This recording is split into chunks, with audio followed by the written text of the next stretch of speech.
It's a stream. Okay, so I'm gonna cue the intro, guys. Okay, so.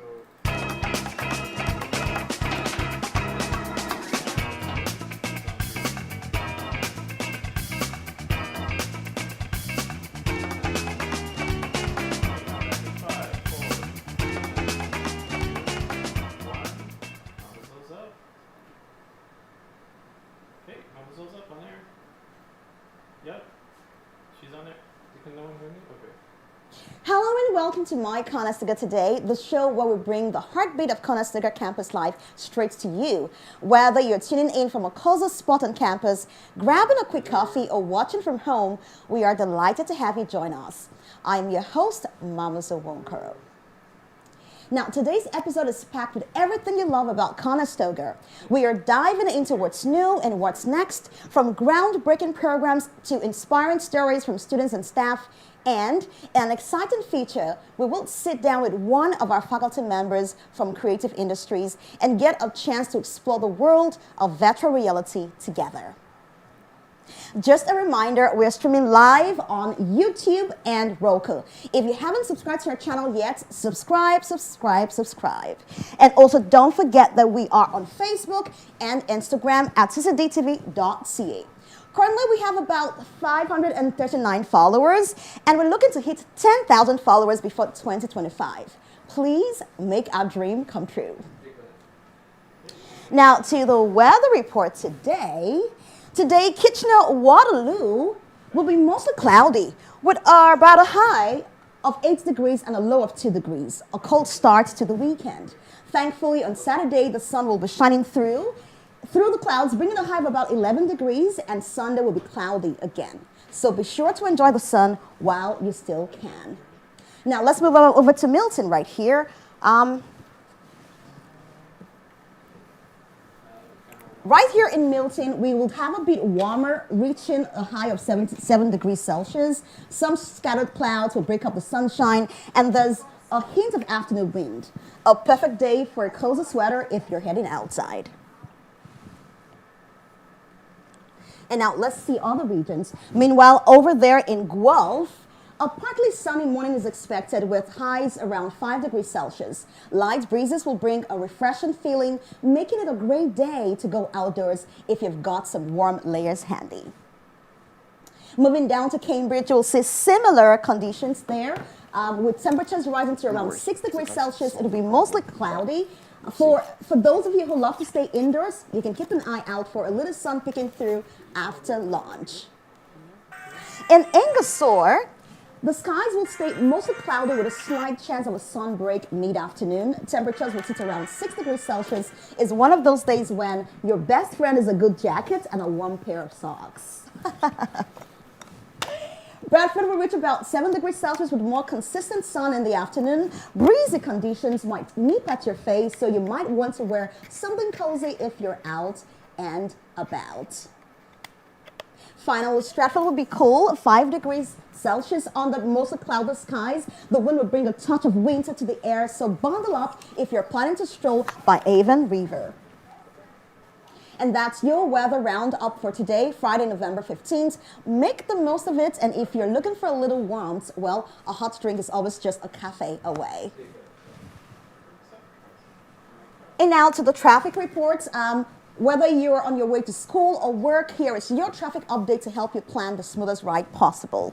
Let's start from Kitchener. Starting off in Kitchener-Waterloo, it looks like the usual suspects are slowing things down. Expect some congestion on Highway 78, especially around Portland Avenue and Homer Watson Boulevard.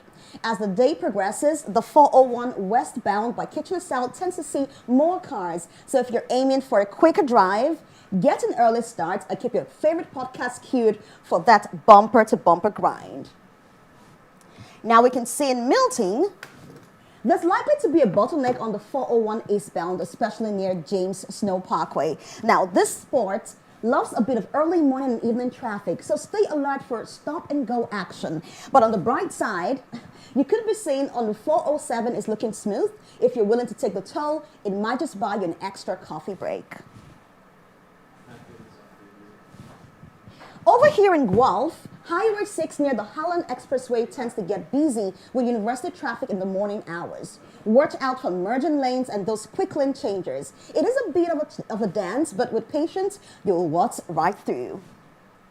And now to Cambridge. We see in Cambridge region, you'll find Highway 401 at Hespeler Road showing its usual rush hour buildup. So if you're headed in that direction, give yourself a little extra time or take Franklin Boulevard as an alternative. Once you're past this stretch, the ride smoothens out nicely.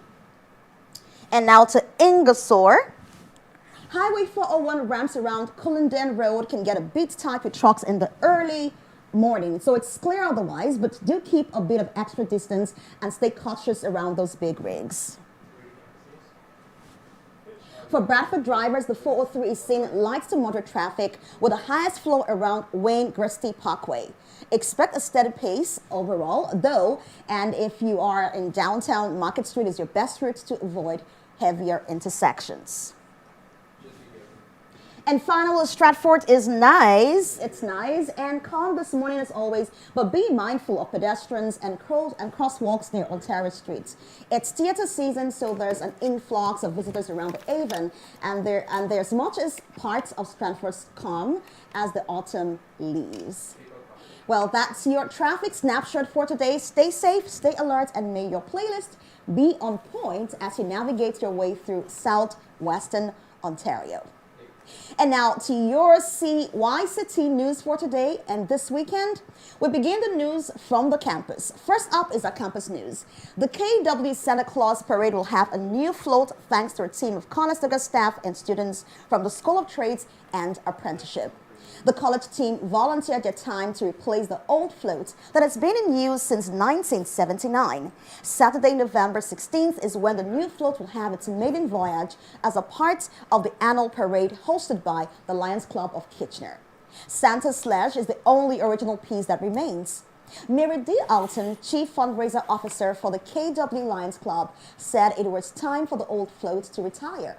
Santa came to us last year and said, "I don't think I can make this float one more time." The club reached out to the college for help to build a new one. We were a little out of the comfort. I'll say that again. We were a little out of our comfort zone. Float building is not something that is necessarily in our wheelhouse, but we have been learning as we go, said Jeff Wilsey, a chair from the School of Trades and Apprenticeship. Shop technologist Chris Sine oversaw the project and its design. The Bank of Montreal paid for materials, while each reindeer was also sponsored by a different local business. The Santa Run begins at 9:45 a.m. and will run the route before the parade. The parade route will run along Weber Street from Frederick Street in Kitchener to Ebb Street in Waterloo. People can bring their letters to Santa to be picked up along the way, as well as donations for the Food Bank of Waterloo Region and toys for firefighters, collecting for the Knights of Columbus Toy Drive. So be sure to attend and check out the hard work our staff and students put into this beautiful new float. Students in Conestoga School of Computer Science and Information Technology were invited to attend a Women in Eng Tech mixer at a Waterloo Campus Esports Lounge. Female, trans, and non-binary students attended the drop-in event, with the esports team being on site to welcome people into the college's state-of-the-art gaming space. These mixers are held as part of Engineering, Technology, and Trades for Women, ETT4W, an initiative started at Conestoga to foster women's participation and success in engineering, technology, and trades through educational programs, outreach, and events and student supports. Dusty Patel attended the event with friend Jija Pandit, both in the four-year Bachelor of Computer Science degree program. They found the event a fantastic opportunity to connect with other women who share similar ambitions in engineering and technology. What stood out most to her was the supportive and welcoming environment created. Also, they appreciated learning about the many resources, programs, and recreational activities the college hosts that she had not known about. For them, it was a reminder of the opportunities available right here on campus. Maisa Wolf Resplend, a student in the Software Engineering Technology program, was very excited to join the event as an advocate for women in tech who understands that initiatives promoting diversity and inclusion are needed and valuable for students. This event creates a safe and empowering space for us to share our experiences, connect with like-minded individuals, and reminds us that we are not alone in this journey. For me, it serves as a powerful inspiration to keep breaking barriers, reminding me that we have a strong network of support and that together we can create a more inclusive environment for women, Wolf Resplend said. A fun added feature of the mixer was being able to play games in the esports hub, she said. Best of all, Wolf Resplend made a new friend who she meets up with to play or enjoy a meal together. Jacqueline Smith, program manager in the School of Applied Computer Science and Information Technology, said these events continue to provide engaging space for students to be further inspired to pursue their engineering, technology, and trades passion in Conestoga state-of-the-art facilities such as the Condors Esports Hub. Conestoga has been committed to fostering and enhancing women's participation, persistence, and academic and career success in engineering, technology, and trades since 1977. Educational programs, outreach and events, and student supports help reinforce this commitment as part of the Engineering, Technology, and Trades for Women ETT4W initiative. Through ETT4W, Conestoga has helped men and women pursue rewarding, in-demand, and secure careers in engineering, technology, and trades. Conestoga School of Applied Computer Science and Information Technology offers a 21st century education that prepares graduates for exciting careers in the innovative world of information and communications technology. Project-based and work-integrated learning enables students to solve real-world problems and engage in new technologies that empower a professional journey in a rapidly growing sector. Graphic design and public relations students teamed up for the annual Creative Day for Social Good event from October 10th to 11th. Now in its 14th year, Creative Day for Social Good CD4SG is a two-day event where Conestoga students and industry volunteers work together on projects for charitable organizations that can benefit from the free creative services. This year's event was hosted by Capacity Canada in partnership with the college, Intertech Catalyst, Him and Her, Google, and the local creative community. Since its inception, Creative Day for Social Good has helped 175 charities by providing $1.5 million worth of marketing materials. More than 1,300 students have joined the social initiative alongside ACT directors, writers, account managers, and other industry volunteers. We are all creative, we all are knowledgeable, and we all are creating good things, said Matt Miller of Capacity Canada, a registered charity that helps nonprofits leverage their strengths by allowing them to exercise new ideas to fulfill or fill unmet needs in their communities. Conestoga is the base and the heart of this whole organization. Its students are working for charities, which is pretty sensational, and it helps students because this is what happens in the real world. CD4SG is part of program curriculum, providing students with hands-on learning and exposure to industry. Leading up to the event, students prepared a creative brief based on the needs and goals of their assigned organization, which then signs off on the proposal. The work kicked off in the Google offices in downtown Kitchener at 10 a.m. The first day, following breakfast and opening remarks, the teams worked through the day on their projects before submitting finished presentations by 11 p.m. The next day, students presented their work. Now, non-profits supported through CD4SG 2024 include Waterloo Wellington Self-Management Program, Cambridge, Ontario; Hope House Community Hospice, Aurora, Ontario; Volunteer Canada, Ottawa, Ontario; Health Charities Coalition of Canada, Ottawa, Ontario; Black Education Fund, Brampton, Ontario; and Together for Perinatal Mental Health, Waterloo Region, Ontario. ARMAGH, Mississauga, Ontario; Saskatchewan Alternative Initiatives, Saskatoon, Saskatchewan; NB Long, Fredericton, New Brunswick; And the graphic design professor Mike Scott said the exercise is a great opportunity for students. Creative Day for Social Good gives Conestoga students the chance to step outside the classroom and work with real clients in a professional setting. Guided by volunteer account managers and arts directors from the local creative community, it's inspiring to see their collaborative efforts come together to provide meaningful design solutions, all while gaining valuable hands-on experience. Several students were recognized for their outstanding contributions to the day. Michelle Elderman, Hannah Cunningham, Haley Vallenwen, Robert Coffey, Malak El Khatib, Colby DeMille, Lily Brandel, Tengan Rotterman, and Maddie Fish. What a great day for our staff and students to learn together and contribute to such a wonderful cause. CCD TV would like to take a moment to remember staff member Maris Cocklins and student Jo Hun Lee, who both passed earlier this month. The Conestoga College flag has been flying at half-mast this week in honor of both of these individuals. Maris, who passed away suddenly on November 5th, had taught for many years at Conestoga as a part-time faculty member, including this term in the School of Applied Computer Science and Information Technology. A celebration of life will be held on November 19 in Mono. Jahun, a student in the Personal Support Worker program at University Gates, passed away on November 3rd. No arrangements have been announced.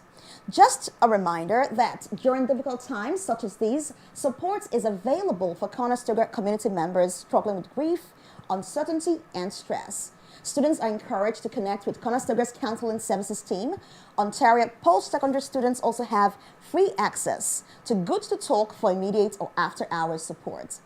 Employees requiring assistance have mental health and wellness support available through the Employee and Family Assistance Program.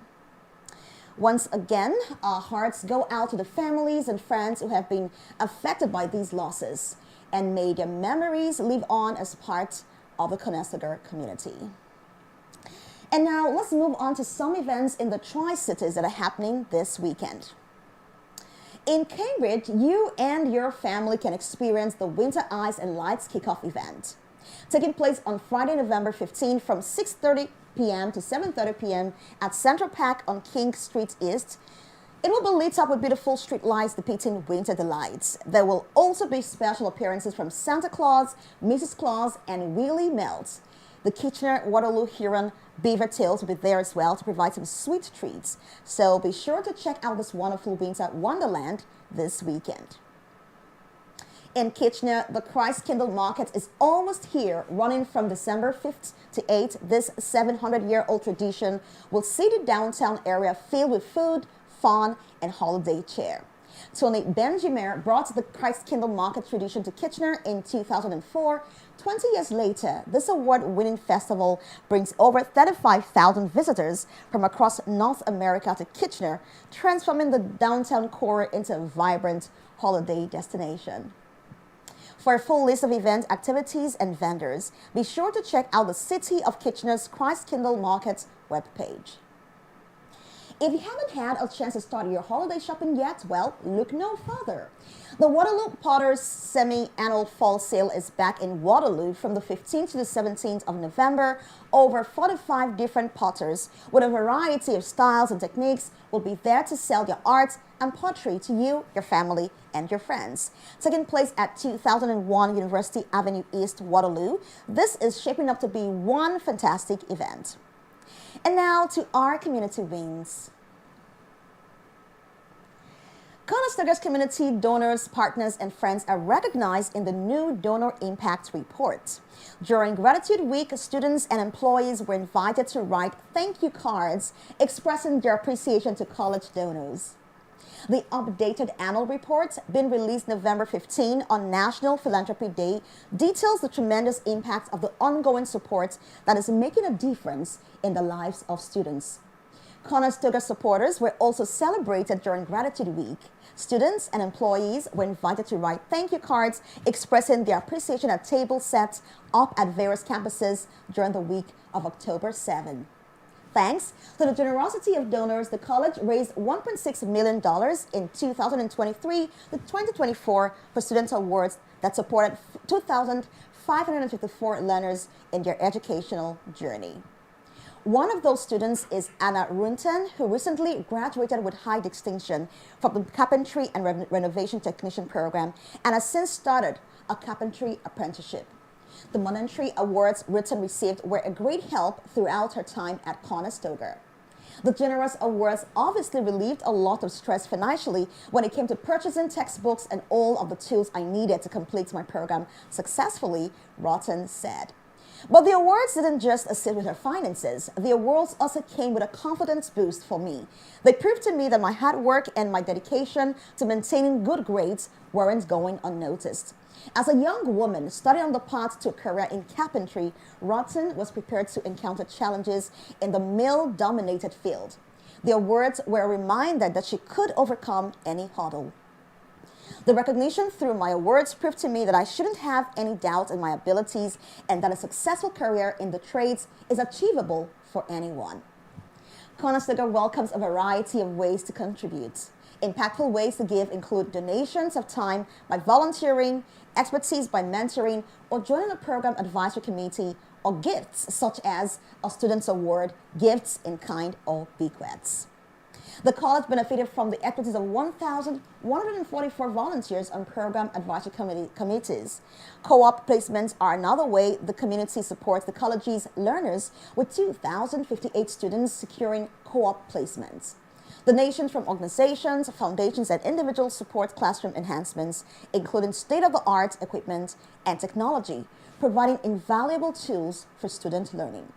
For instance, healthcare students in many programs will benefit from a recent gift of 4 anatomy tables, which display life-size digitized versions of human bodies that provide accurate 3D representation and simulation of natural anatomy, physiology, and pathology.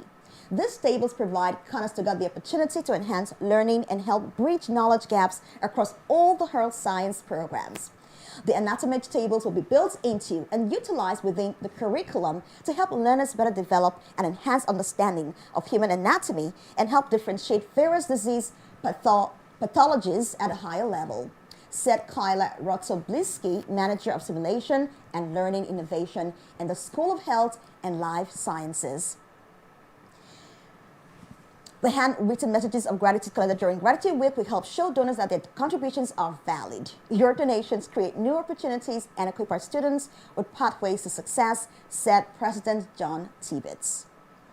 So if you are interested, you can find out more in the annual Donor Impact Report.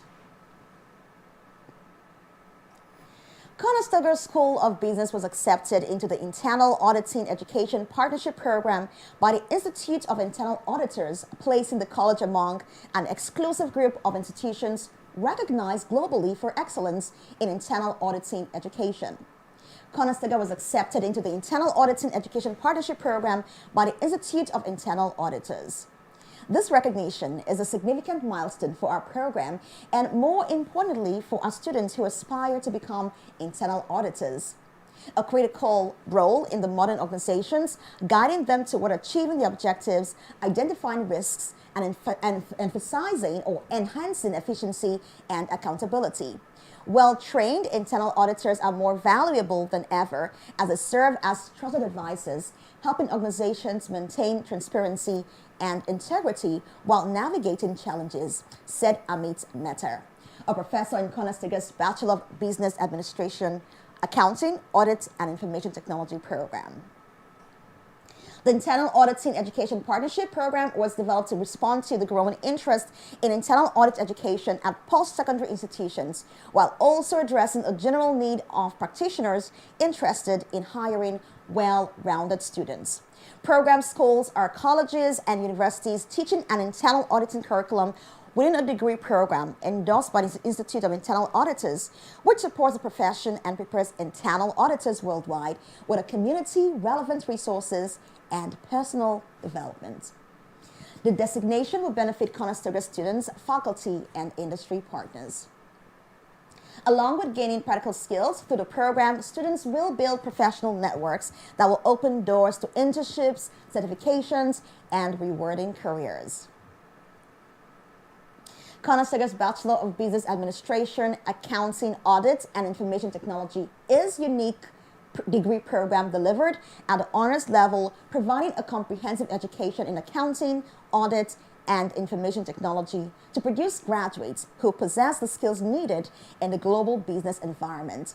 The program addresses the need for professional accountants and auditors with information technology expertise and combined theory, integrated applied projects, and the 3 paid co-op work terms to gain real-world work experience before graduation.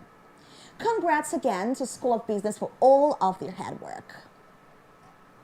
Now to another inspiring success story. Conestoga College alumni Mega Walker has been named Entrepreneur of the Year by the Milton Chamber of Commerce for her work in pediatric home health care. Walker, a 2019 graduate of Conestoga's Practical Nursing Program, received the honor at the Chamber's Excellence Awards Gala on October 23rd. We Care Pediatric Home Health Care serves children with medical complexities across Ontario, providing essential support that is tailored to each family's needs. Walker launched We Care in 2022, inspired by a lifelong passion to help children facing health challenges. With a team that has now grown to nearly 100 nurses and PSWs, We Care is dedicated to offering families consistent, compassionate care. She offers this advice to people thinking about starting a business, even if, like her, they don't have a business background. If you're passionate about something, you can make it work. Walker is very passionate about providing quality care to children with medical complexities. Reflecting on her journey, Walker shared that founding her own business required a steep learning curve, but also brought immense rewards. She advises other inspiring entrepreneurs, especially those without a business background, to follow their passion. As a student, Walker volunteered at the Darling Home for Kids in Milton, gaining experience with children with special needs. During her time in Conestoga's nursing program, she continued her work in respite care and saw the pressing need for pediatric home health services in her community. Today, We Care offers individualized care, allowing families to meet with their providers ahead of time to ensure a strong, trusting connection. Walker's journey to Conestoga was also meaningful. She chose the college despite a semester's wait, driven by a deep belief in its programs. Walker's father, sister, and stepbrother are also part of the Conestoga family, reinforcing the college as a meaningful tradition. With Conestoga as a stepping stone, Walker has created a business that not only supports the health needs of children, but also enriches the lives of Ontario families. Congratulations to Megan Walker for her well-deserved recognition and inspiring dedication to her field. Conestoga's Practical Nursing is career-focused, where the student will gain the knowledge, skills, and experience required to become a member of the nursing profession and healthcare team. The foundational knowledge for practical nursing is based on scientific theory from nursing, the physical and psychological sciences, and humanities. Person-centered care is learned in context through real-life experiences and career-related work integrated learning experiences. Senior care is given special attention to meet the needs of an aging population. And that's all for Community Wins today, folks. Before we go on our commercial break, this is the question of the day. Now, what kind of content do you want to see? What kind of content do you want us to make? Respond to our Instagram story, and your ideas could make it on one of our programs. When we come back from the break, our chat will take us through an expansive world that is yet to be fully explored. To find out more, stay tuned.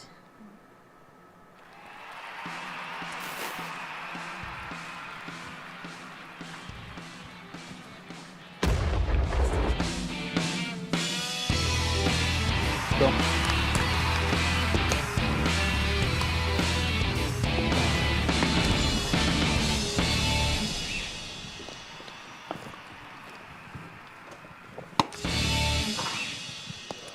Yeah, so I don't think it'll be able to connect to the television.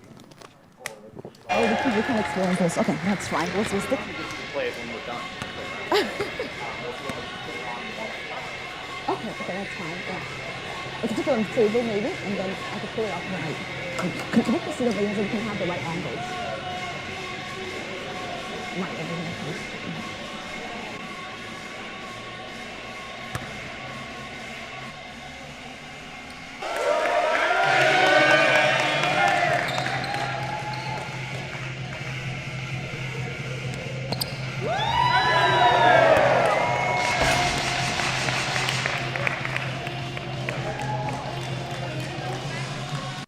Everybody at Conestoga, please welcome Jordan Kilgan.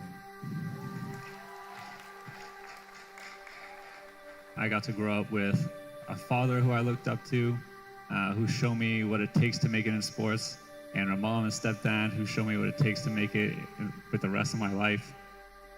The thing I love about dunking, the way I take it more as an artist and as a way to develop myself and go all out.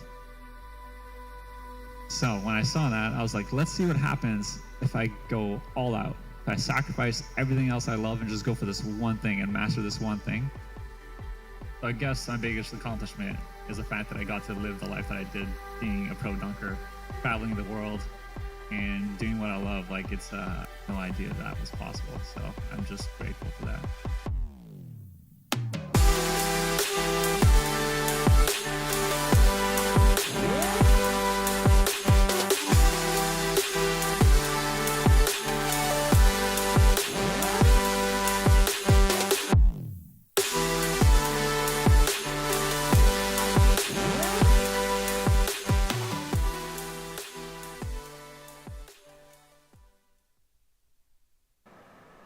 Now, imagine stepping into a world where you are not just learning about history, you're walking through ancient civilizations, or instead of reading about a surgical procedure, you're holding the instruments in a fully immersive operating room. Sounds futuristic, right? Well, that future is here and is happening right now at Conestoga College.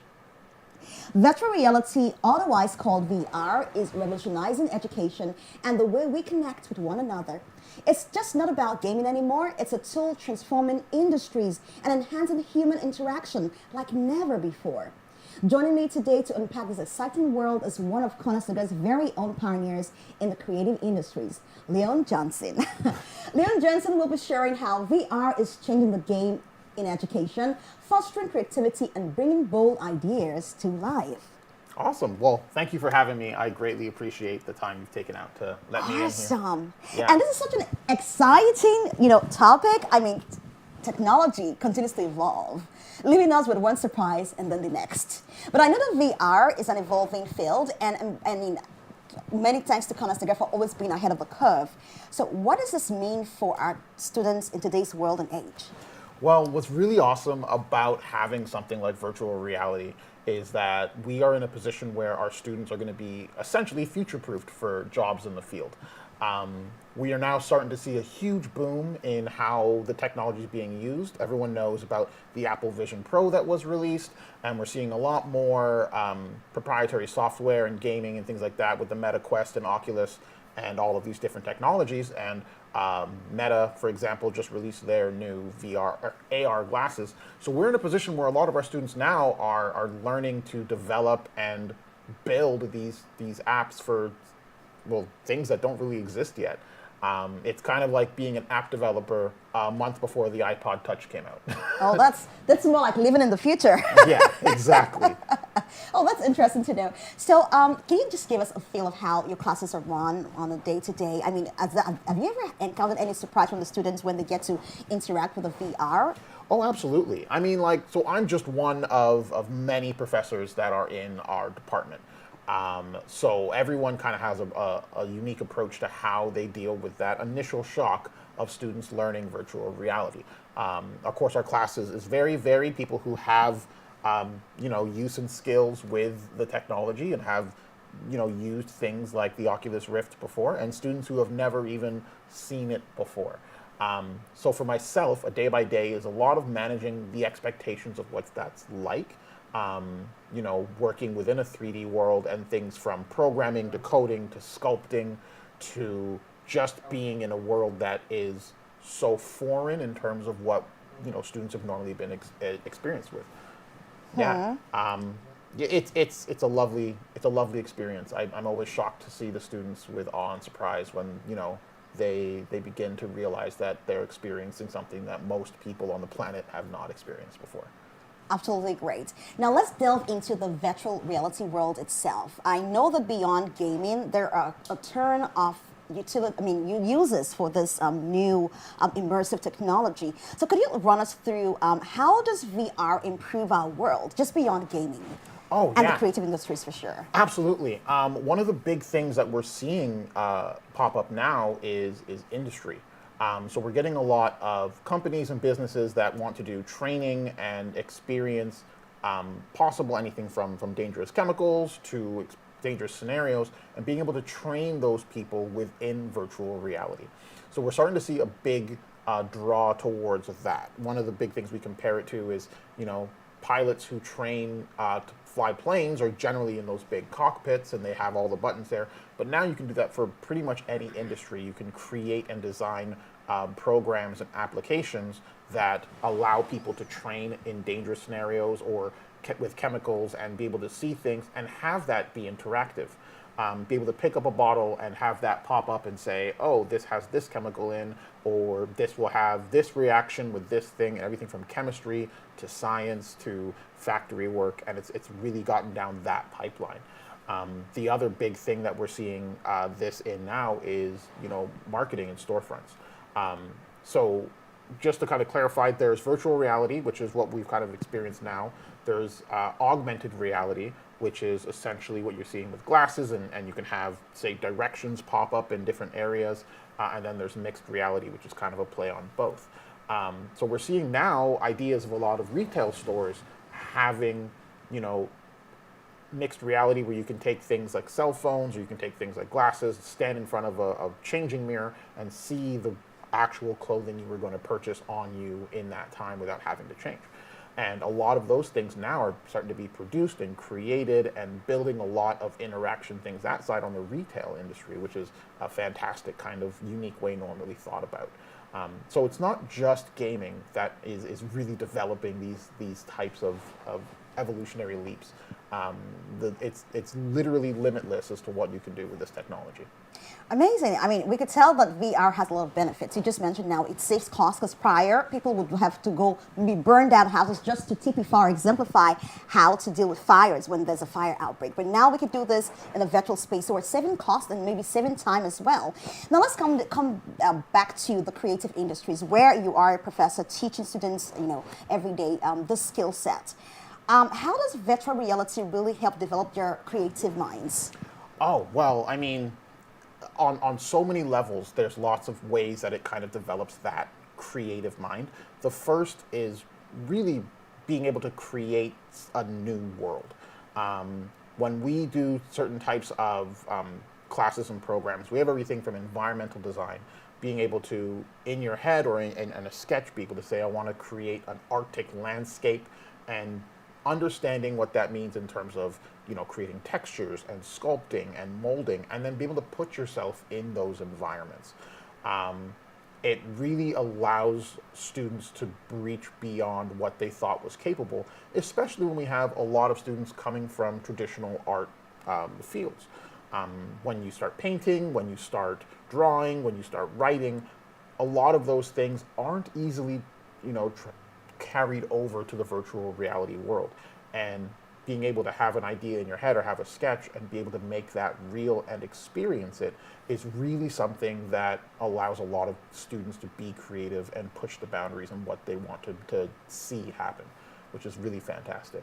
I'm glad you mentioned that because I was going to ask you about how we're able to connect our traditional structures into VR, but I mean, you made that clear to me already.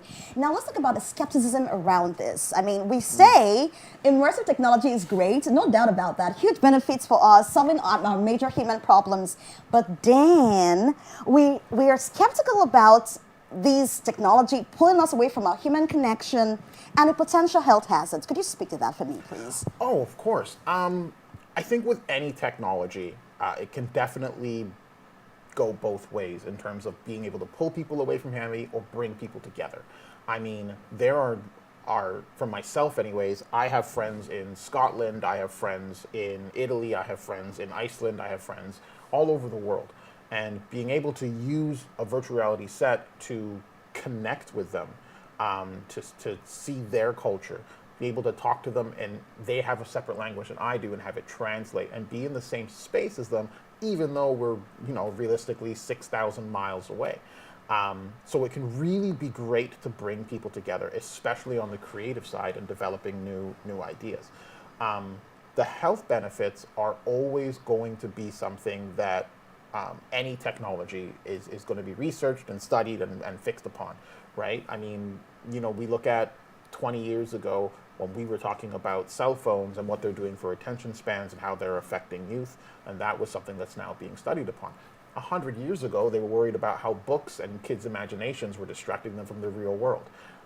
So we're in a unique position now where this new type of technology is really just opening the doors for a lot of research in terms of the health benefits and what it can do for things like depression, what it can do for things like communication, for globalization. There's so many benefits to what this technology can do, and it's only a matter of time before we really start to unlock that. And of course, everyone knows going into VR, the first thing you kind of hear about is the motion sickness, and how do you deal with your brain not realizing that you're jumping from one place to another and how that works. So I think that we're in a position where we can grow. I'm really laughing because the first time I had to wear a VR headset, I fell on the floor.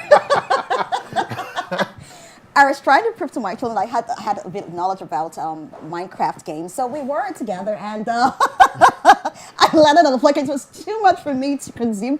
I mean, my eyes were turning. I was like, oh my god, I can't take this anymore. So I took it off. But the second time it was a little more, better for me. But my concern right now is, as we see this technology evolve, what do you think would happen in the next 5 to 10 years with VR, AR, the XR, and all the buzzwords that we know here in R? Yeah, I mean, it's funny. When I first stepped into virtual reality, it was at a convention about, oh my goodness, I don't know, maybe 8-9 years ago, and I was sick. I had no idea how to react to this new type of world, and now I'm quite comfortable working in virtual reality. They say basically you get your VR legs, you get used to how it works. I think when we look into the future of what this is capable of, and how that kind of evolves, we're going to see this kind of technology integrated pretty much the same way that we see cell phones integrated now. So we see people wear those headsets? Right, and I think right now, because we're in the early stages, they're big, they're bulky, they have battery packs, they're heavy, they're in this prototyping scenario. I see in 10 years from now, we're going to have things like, these glasses that, act like VR kits. And to be honest, those things are already, out and working, have been tested, and there's several, reviews on things like that. They're just not out for public yet. And it's only a matter of time because, one day you can be walking down the street, you tap your glasses, and you have a pop-up of where the directions you're going. You can look at a store and pop your eyeglasses on and see the menu come up and know exactly what you want to eat. You could be talking to someone who's speaking French to you and pop your glasses on, and it immediately translates to a language you speak, and be able to have that conversation, vice versa. The integration of how this technology can go is really about bridging a different gap of what is capable and how to bring that to you, and there's so much potential for that type of technology in this world, in terms of communication, in terms of gaming, in terms of just being present in the real world. And I think it'd be foolish for a lot of companies to ignore that potential growth. That's amazing. Now, I say technology is exposing us to a world of possibilities, but are we prepared for it? Are we prepared for it? Currently, I think we have a lot to learn. I think currently we are in a place where we haven't really gotten used to what this could be used for. I think we're learning, we're growing, we're getting to the point where we understand what this means. And it's a hard question to say, are we prepared for it? Because when the internet became pretty much public in the mid-90s, I don't know if we were prepared for that and how that changed. We stumbled everything. through it and found our way around it. Exactly. A lot of people in the virtual reality world compare it to, you know, Ford building the cars back in the early 1900s. You know, everyone back then had horses. Horses was a huge business. You were, you know, made leather, you were a farrier, and you did horseshoes, and then within 20 years, all those jobs were gone. But there was an adaptation that people don't realize happened. If you made leather for horse saddles, and all of a sudden you were now making leather for car seats. And the evolution of how that changed the technology really changed how people felt about the technology. We're in the same place now with virtual reality. I think there is a fear of what that could mean for a lot of traditional artists, a fear of what that means for a lot of educators, a fear of what that means in terms of people who are involved in the community and all these different scenarios. But there's going to be an adaptation that we really have to learn how to embrace and change and build with. Interesting. And for students who might be looking to join the virtual reality program, what words do you have to say to them? A few advices? I think my biggest piece of advice is to stay open-minded. I think my biggest piece, my advice for them is to really, you know, be passionate about the future, be passionate about what you are able to build and create and how you are able to contribute to essentially a new world. I think that a lot of people coming into VR are coming in without necessarily knowing what it is to the full extent. So my advice for them is to essentially be researched. Be adventurous. Be adventurous, do some research, do some reading, really get used to and see what the potential of what you can do, and then go into the program with an end game. What do you want to contribute to this new technology, and how do you want to contribute it? And I think going in with that in foundations in your mind, knowing what you want to do with it, will kind of guide them to do great things in the industry. True. And I see that there could be a potential merging of the physical reality with the virtual reality in the distant future. Just to wrap up this conversation, what 3 words could you possibly describe VR? Just in 3 words? In 3 words. It's hard, right? I think in 3 words, I would describe VR as exciting.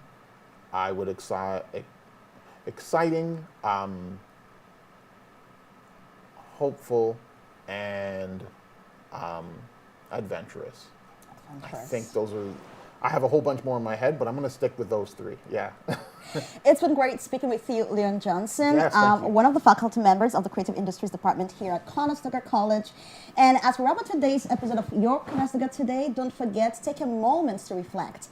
We have explored ideas that push boundaries, heard stories of passion and innovation, and seen how education and technology are shaping a future we are all a part of. So here at Conestoga, we are reminded every day that learning isn't just about acquiring knowledge, it's about transforming it into something meaningful. Whether it's creating immersive worlds through VR, empowering communities, or building careers, the possibilities are endless when curiosity leads the way. So as you go about your day, think about this. What's one small step you can take to shape your future? Because every great journey starts with a single moment of action. Until next time, keep dreaming, keep exploring, and keep making a difference. From all of us here at Your Conestoga Today, thank you for joining us, and we'll see you soon. Bye-bye.